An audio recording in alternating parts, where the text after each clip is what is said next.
Rumah Sakit Cipto Mangunkusumo atau yang dikenal dengan RSCM berdiri tahun 1919, berlokasi di Jalan Diponegoro nomor 71, Salemba, Jakarta Pusat.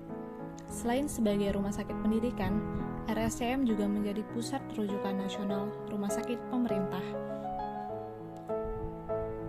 Tapi tahukah kalian siapa tokoh yang menjadi dama dari rumah sakit ini? Inilah Dr. Cipto Mangunkusumo. Dr. Cipto adalah seorang dokter lulusan Stopia, sekolah dokter Jawa di Batavia yang kini menjelma menjadi Fakultas Kedokteran Universitas Indonesia. Inilah Dr. Cipto dengan segala nilai aneka yang ada di dalam dirinya. Dimulai dengan nilai nasionalisme. Nilai nasionalisme dari seorang Dr. Cipto tidak bisa kita ragukan. Beliau merupakan tokoh dari pergerakan nasional yang aktif dalam memperjuangkan Indonesia menuju kemerdekaannya.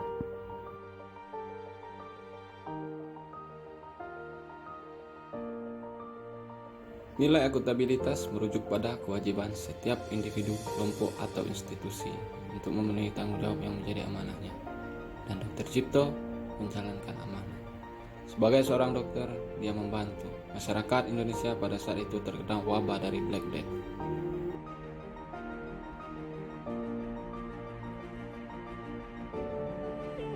Di saat dokter Belanda hanya mau mengobati dari golongan kaya, Dr. Cipto mengobati dari golongan miskin. Dia tidak memandang miskin atau kaya, dan beliau merupakan perwujudan dari etika publik.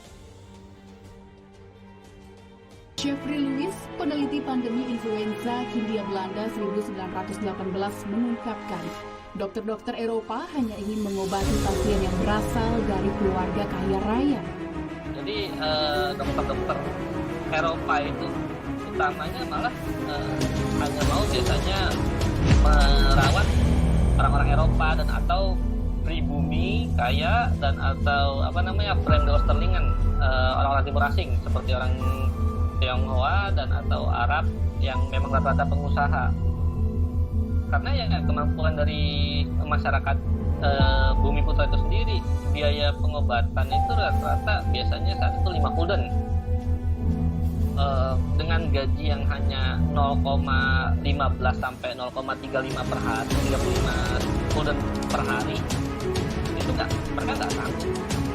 Gusar melihat pasien Bumi Putra diperlakukan tidak adil.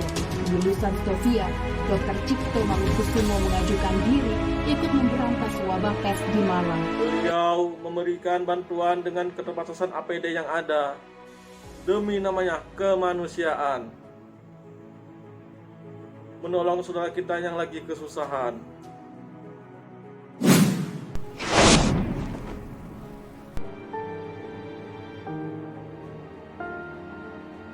Yang menarik adalah nilai dari anti korupsi seorang dari Dr. Cipto adalah ketika beliau diberikan penghargaan, malah beliau menolaknya. Dan ini jarang yang ada. Perwujudan dari komitmen mutu mereka wujudkan dengan inovasi mereka dengan melaksanakan sosialisasi bagi masyarakat yang masih percaya dukun. Kehadiran para dokter Jawa terbukti berguna bagi masyarakat kala itu. Selain ikut andil dalam pencegahan meluasnya epidemi penyakit menular, para dokter Jawa dan mantri ini mensosialisasikan pengobatan modern di tengah masyarakat awam. Pada zaman sekarang ini, karena COVID masih melanda, marilah kita contoh Dr. Cipto sebagai panutan kita. Dr. Cipto pahlawanku, dan tenaga kesehatan medis adalah pahlawanku. Mari kita sama-sama membasmi COVID-19 ini. Kita pasti bisa.